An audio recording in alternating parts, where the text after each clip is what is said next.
Howdy. You know how I mentioned start of the last video, if you saw it, the Feb Part 2, I was talking about how, nothing's really been happening, I can't be buying as much stuff because I don't have a job and all that kind of stuff. Well, in that time, apparently, I might have a freelance gig, and apparently I've got an interview for a second gig without actually even properly applying, so I guess they're desperate.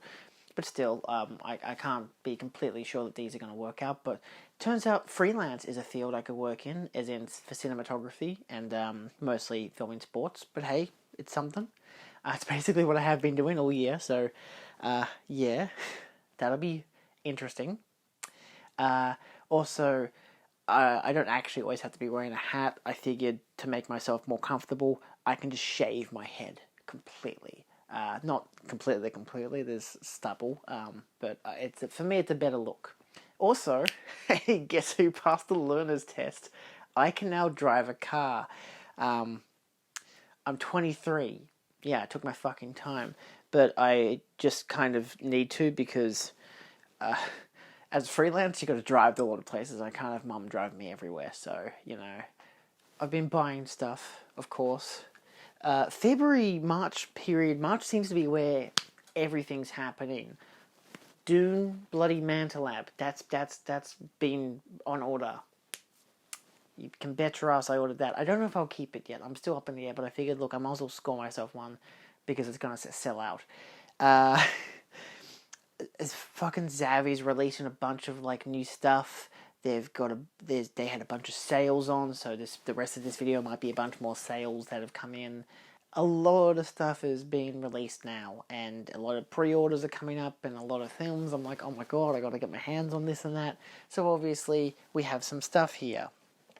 I did teeter on to the end of the previous video, getting Halloween Kills and Many Saints of Newark.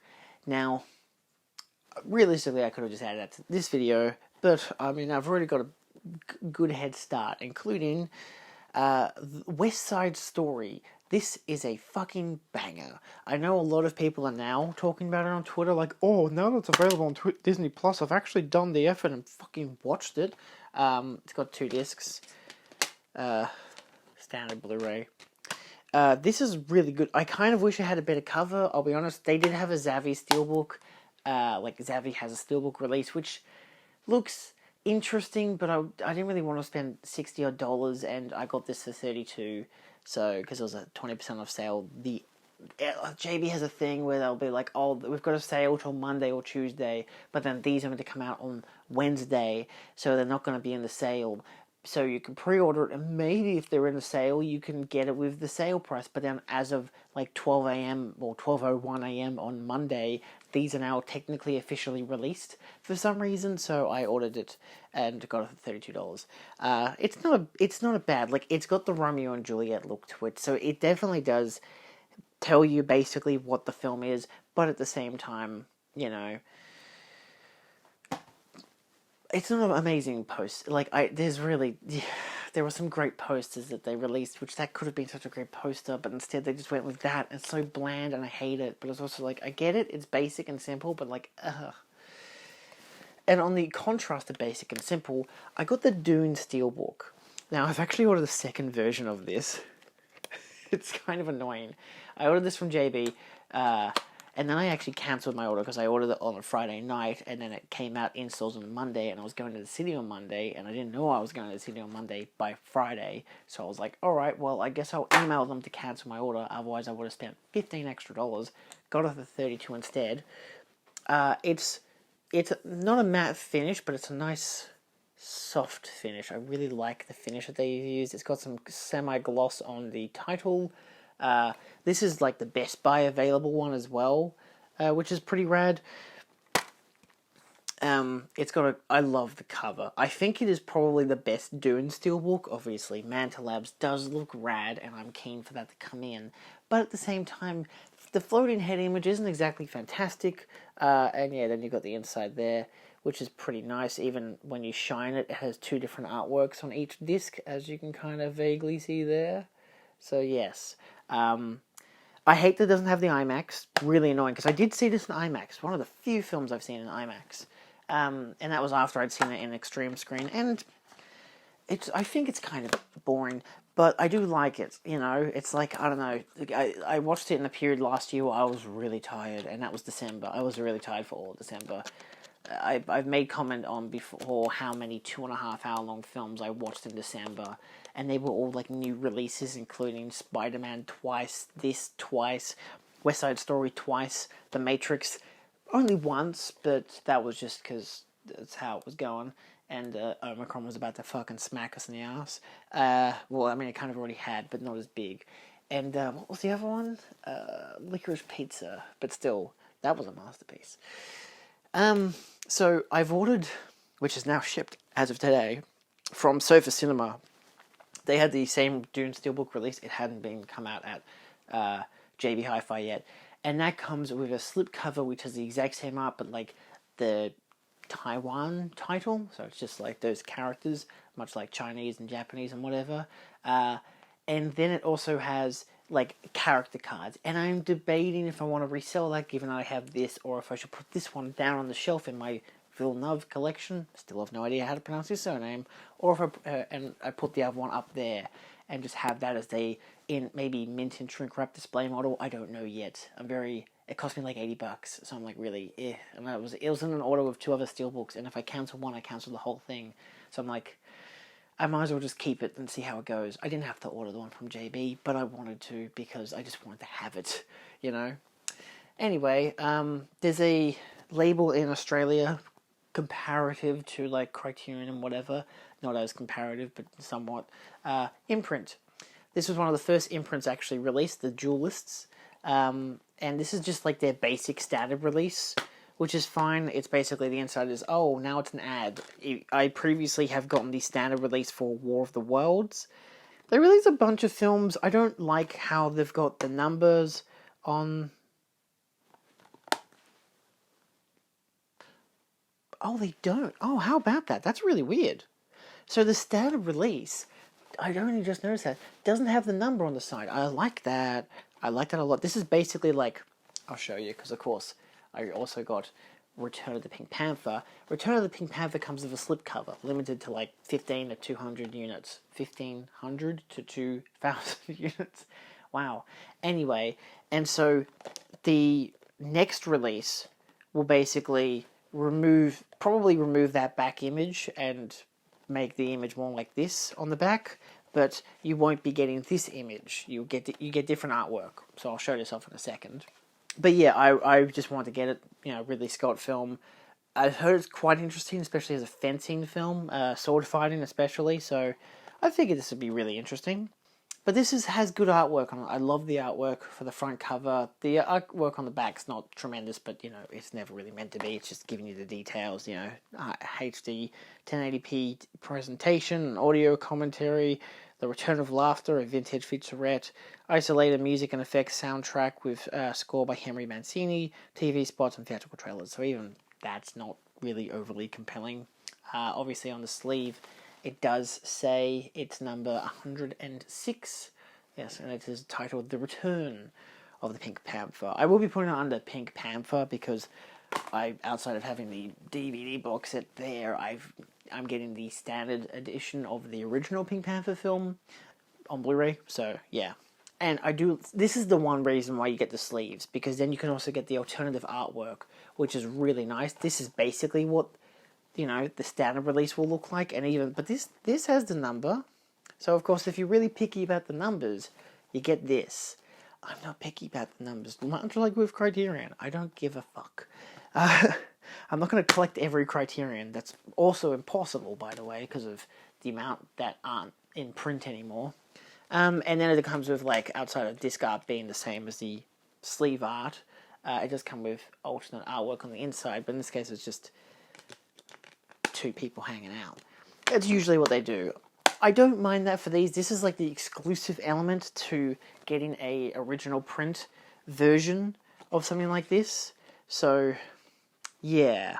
I bought this for like 20% off. It was like $20 from JB Hi-Fi. This was the one that they shoved in the mailbox, so I don't know if you can tell, but it is quite scuffed in that corner. I don't particularly mind.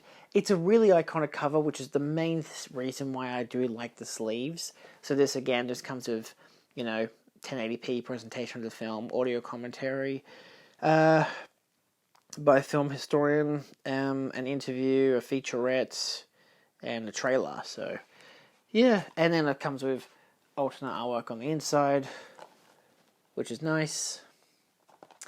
Yeah, this is number 34. So this is a really early one that just didn't sell out, but it sold out in some stores, but wasn't available. Like, this was just available online. I'm like, sure, I'll buy this. Why not? We'll see what happens.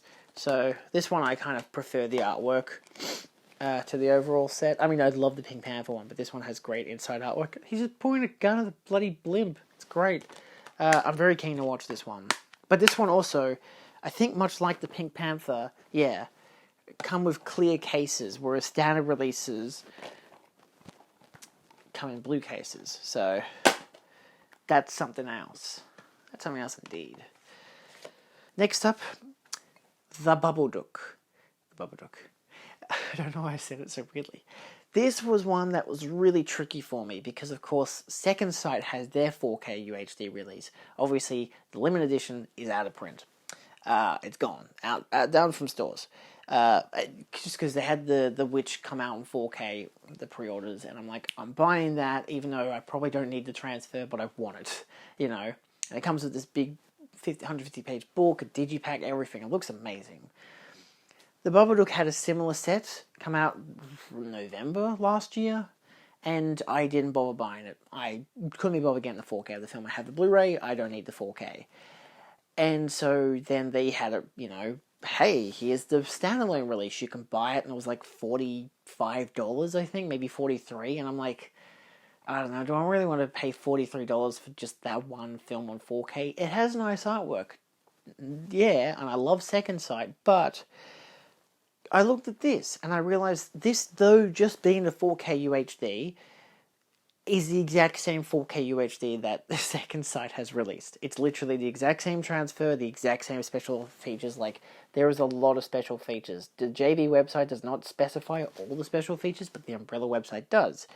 It's like the exact same transfer, same bitrate and everything. At least according to Blu-ray.com, it's the exact same disc.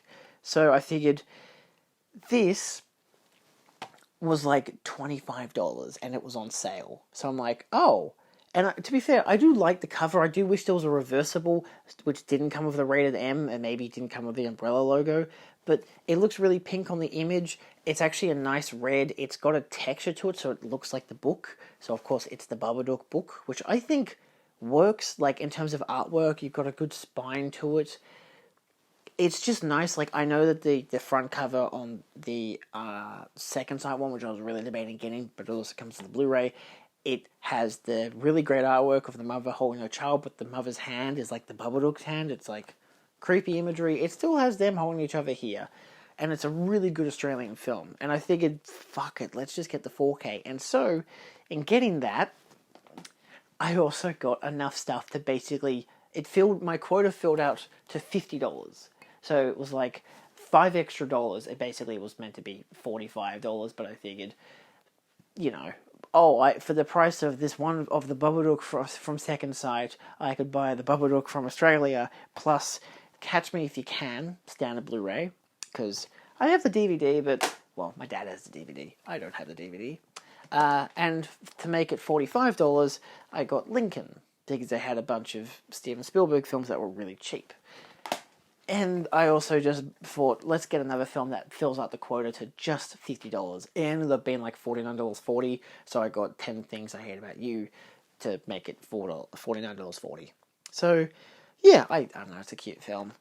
There was nothing really else in that list that I thought worth getting, and yeah, obviously there's a lot currently. I'm expecting stuff still from all kinds of places, especially Zavvi. So I don't know if that stuff will come in by the end of the month or if it'll be in a part 2. But yeah. Well, one that I was finally got always comes at the neck end when I get everything else in. This is the Pink Panther, the original film. This is the Blu-ray release. it came with a slipcover. Wasn't like in a padded bag or anything, so of course the slipcover is torn at the back.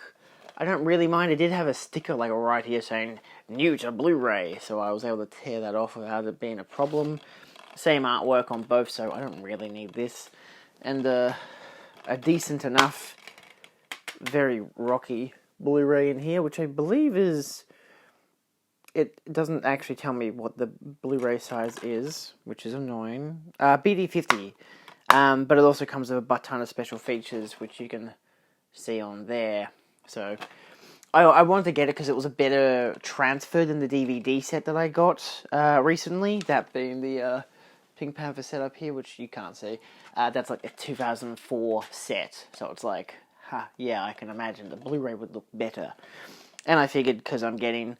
Return of the Pink Panther, I might as well get this on Blu-ray as well. It was like, I think it was $20, but I got it for like 10 or something, maybe $8 to $10, because it was like, oh, if you use Afterpay for the first time, you can get a $10 coupon. So I figured, alright, I'll do that. So I did that.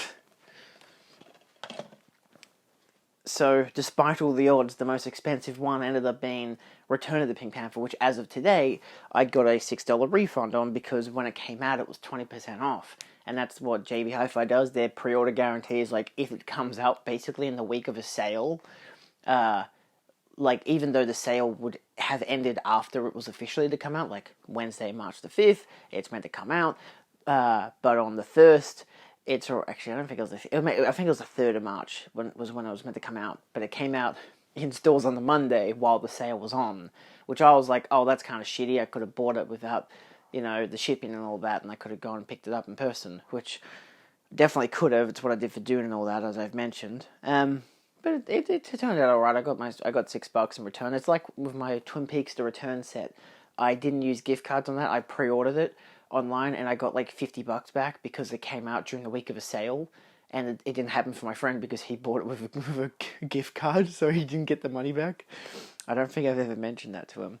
But I will mention, just to close this video, because I figured I'm expecting more shit for March. I'm halfway through the month right now, so I figured this would be a good endpoint for the video.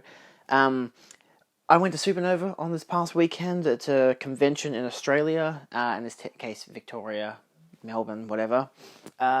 I picked up a few things, one being this lovely dude here, which I'll try to get a better focus on. He's the NECA Frankenstein. It was at the Pop Culture one. It was like $60. I chose the version of his angry face with his chains. I actually unbuttoned his suit. You're not meant to do that. It has like a clip, and I realized that the clip had a hole, and the hole was like had a glue spot that wasn't glued, so I glued it back together. But he's quite nice. He's the black and white version. I think he looks very authentic to the character. My only criticism personally, if you can see that white line on his head, it's meant to be like a metal bolt. That's just a white paint line, which I think is kind of lazy. And also, if you compare it to the color version, these neck bolts just look like grey painted like sticks coming out of his, neck, whereas on the colored version they look like metallic bolts. So maybe they were meant to look like that and they accidentally painted over it, and I just got a bad paint job version. I don't really mind. He still looks great, in all fairness. I really dig it. I like when they do this, where they like have like the leg joints and everything being covered by stuff, like arm joints, leg joints, so you don't see the ball joints as much. I like that. I appreciate that. As an additional factor, because I bought a bunch of shit, I got because I went the whole weekend. The Saturday I went with friends. I bought some posters, bought some, figurines and stuff. I got a new Evangelion shirt, which is like, I'll show it off in a future video because it's yet to be watched. And it's a size small, unfortunately, but luckily it's long and stretchy. It just, I got a bit of a belly on me, so it's pretty obvious, especially with white. White is not a great colour on me when it comes to body size, but I don't mind. It looks great. But it's also like, it's got like the main theme in piano written on it with like the main Eva. So, Shinji's Eva. So I'm like, it looks really nice, and it's red and white, and it looks like, the Japanese flag. So, it's pretty rad. So I got that for like $25. So I'll show that in the future video if I can. But I did also get some art prints. I'm not one to show off art prints, I'll be honest, but these are by Stuart, who was there, so I was actually able to meet him, and we talked about Doctor Who for a reason I'll show you in a second. But he had this print for Ash Williams, unfortunately from Army of Darkness, so he used the quote, "Alright, who wants them?" which personally, given in the same scene, he says, what is it, "This is my boomstick." I'm like, I kind of would have preferred something like that, or groovy, but alright, who wants some? You know, it's not bad. It's a really nice print. It looks more like him from Evil Dead 2, which I really like, because he doesn't actually have the grey hairlines on him, but yeah, he looks like, his face looks more like from Army of Darkness. But it's a really nice print. As you can see, he signed it. You could just ask to get him to sign it, which was really fucking cool, so, because he was just there. You can follow Stuart on Instagram and whatever. I recently watched Buffy last year, and Anya's my favourite character, so when I saw this, I'm like, I have to get it, you know, because I love Anya as a character, and the quote is just perfect. This one's probably my favourite of the prints, just because everything about it is just absolutely exceptional. I do really like the Ash one, but I think just because of the background and just everything about Anya's presentation and her quote, it's superb. However, as an additional thing, this is the fun part, I got the Christopher Eccleston print as the Ninth Doctor because I met him. So I got him to sign it, where of course he says to Julian, wrote his name. We actually initially were only going to, this is me and my younger brother, we're going there to get a photo with him, which we did get a photo with him. If I can, I'll put it on screen. I just took a photo on my phone. And so it's also on my Instagram, but that's like a personal Instagram. Anyway, my dad decided to join us at like the last minute, so we drove in, we got straight in line, and then when we got there to take the photo, we were in the same like booth as him, so we could all see him, and the woman was like, "Oh shit, there's 3 of you." And the supervisor came over and was like, "Well, because of COVID protocol, you're only allowed to have 2 people." They never told us that before, the whole entire time, which was really annoying, but Noah, my younger brother, had mentioned a day or 2 earlier that when we went, me, my older brother, my younger brother, Sam and Noah, when we went to meet John Barrowman a few years back at Supanova, apparently there was a similar problem. I don't remember this happening, but apparently because Sam, who was working at Supanova, he was a volunteer, and the concern was that he wouldn't be able to, get a break to come and get the photo, but they allowed it because it's like, hey, why not? But also, John Barrowman was just happy to have all 3 of us there, so we all got to have a photo with him, which was cool. But in this case, they were just like, yeah, they took us into a separate room, and they're like, yeah, you can't have all 3 of you there because of COVID protocols, which we kind of thought was bullshit, but also, like, it's COVID protocol, but realistically, no one was wearing masks, no one was social distancing, like, even Dad was like, it's probably more of a, they want more money, so it's like, oh, if you want another photo, if you want all 3 of you in a photo, one of you has to take a photo separately, which is another $200, and we're like, yeah, we're good. So I'd already bought an autograph token, so I'm like, and we already planned just in case that Dad would step out, me and my younger brother would get the photo. So me and my younger brother did that. He commented, because I couldn't figure out where the fuck I was meant to stand, and Noah was like, oh, you're standing over the other side. I was like, oh, cool. So I went to the other side, and Eggleson turned to Noah, and Noah was wearing his jacket, which you'll see in the picture, if it's already been on screen, or maybe it's been on screen the whole time. And he grabbed the jacket, and he's like, oh shit, this is a nice jacket. Is this a Levi? It's not a Levi, but we didn't know that. He didn't know that. He thought it was a Levi, which is cool. My girlfriend bought it for Noah as a birthday gift for his 21st, literally like 2 months ago. So that was pretty rad. So it was fun to get the photo with him. And then we went straight into line to get the autograph, which was a longer line. So they got lunch. I stayed in the line. I had the photo on me. I was just kind of like in bewilderment, like, oh my god, I just got a photo of the Ninth Doctor. Chatted with a girl in front of me the whole time about Buffy and Doctor Who, because, we're all nerds here. And that's one of the things I love about conventions, because it was her first con, so I was like explaining like, oh, this is how Supanova works and everything, giving her some advice about stuff, because I've been going to cons since 2012. So, yeah, got in line for the autograph. And they have headshots there. So usually it's like, hey, If you don't have anything that you want to get signed, like the girl in front of me had a Doctor Who DVD set, so she got that signed, which was pretty cool. And it's like, the pictures was 2 different versions of Eccleston's Doctor, one from one random TV show I've never even heard of, and it didn't have a name for it, just had him in like a sci-fi looking set, and the next image was him as Malekith from The Thought of Dark World, a film he hated doing. So I'm like, okay, kind of a weird choice, especially for the guy who earlier in the line had gotten a Thor hammer signed by him, much like how some people had gotten their Doctor Who pop vinyl signed, which I think is fair enough. I would have done the same, but I sold mine, and also I would consider selling mine if I had gotten it signed. So instead, of course, I'd picked up the previous day this print, and the woman asked me, she's like, I just realized it has someone else's name stuck to it. They gave us this little sticker, but this one says Alani, which is interesting, because I'm not Alani, but obviously there was one that said Julian, because I was like thinking like, shit, do I get it personalized and whatever. In my case, better that I did, because I wanted something for myself, because of course the photo will go in Noel's room and get framed, hung up on his wall, whatever, much like the previous photos. And so we got there, said Julian, and he looked at it and he said, Julian, and he looked up at me, and then he saw my younger brother and my dad, and he said to Noel, he's like, it's that jacket again. We like when that happens. My brother had dressed up once a few years back when we met the actress who plays Clara from Doctor Who, Jenna Coleman, and he dressed up in this, like, zombie suit that had, like, grass and shit on it and whatever, like, something you could get from a store and whatever, and she remembered him because when we got the autograph, she recognized him. He'd obviously taken off the mask and whatever and was holding his hand, but she was like, oh, it's you, so there's enough of a remembrance there, which is always fun when you do that with an actor, where you get a photo and they remember you, then you get an autograph and they're like, hey, something iconic in a way. We all have experiences like that to some degree.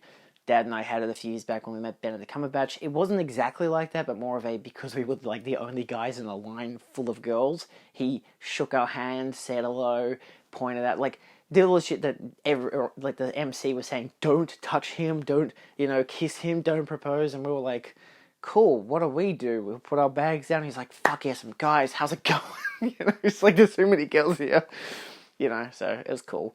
But yeah, no, he was signing the autograph, and I mentioned to him, because the headshots, none of them involved The Leftovers, my favourite show that he's in. So I mentioned, I was like, I noticed there's no Leftovers headshots. I just wanted to say I loved your performance in the show. It's one of my favourite shows. And he's like, yeah, it's one of the favourite shows I've done. And I was just like happy to be able to compliment him, saying I liked the show and I liked his performance in it. I would have gone like the Leftovers Blu-ray signed or something, but the Doctor is a more iconic character for him, and it was such a nice print. There was nothing Leftovers like anywhere there, so which makes sense. It's not as an iconic show as Doctor Who, so I think it worked out in the end. But overall, had a very fun weekend. It was cold and rainy, but for the most part, it was pretty good. So I enjoyed it. I enjoyed hanging out with friends on the Saturday. We ended up going to Korean barbecue after, getting partially drunk, and then going to karaoke where we got more drunk. I've never been that drunk before, and yet I still haven't had a hangover. I sobered up after like an hour and a half, but that was a long sobering process. But yes, so that was fun. Anyway, that's all for this video. I just figured I'd tack on the Supanova ending to it, because I just like the poster and getting it signed. I like having something personal, and I felt bad because like Dad couldn't be in the photo with him and everything, but he was at least in the room with him, and then got to actually see him in person at the autograph thing, which was nice. So yeah, he was nice. He didn't talk to a lot of people, like didn't do overly long talks, just I figured a small comment here and there would be nice, something to get some kind of a memorable interaction. The girl who I was talking about before, like, got him to sing as like Lily Oh My Lily, but as like Rose instead of Lily, and so he sung that, and I was really bewildered. I'm thinking, what the fuck is happening right now? And then I was like, my name's Julian, I want that signed. I personally would have gotten him to put his autograph below, but I think where his autograph is perfect. Just having my name there is like, it's going to be awkward to frame that. But hey, it is what it is. Okay, that's all. Thanks for watching, and I'll see you in the next March video, which will most likely come at either the very end of March or at the very end of the very start of next month, mostly because I'm expecting a lot of stuff from Zavi, and I'm just going to let that shit rank up and probably buy some more imprint labels and whatever. So, yeah. Okay, that's all. Goodbye. See you next time. Subscribe for more. Adios. Also, if you went to Supanova, what did you think? Did you enjoy it this time around? I thought it was quite nice. A lot of people there. For once, you know. I know it's just been a while since I've had a good con. Because Comic-Con's usually really bland. But Supanova's pretty cool. I know, it's weird. Anyway, bye.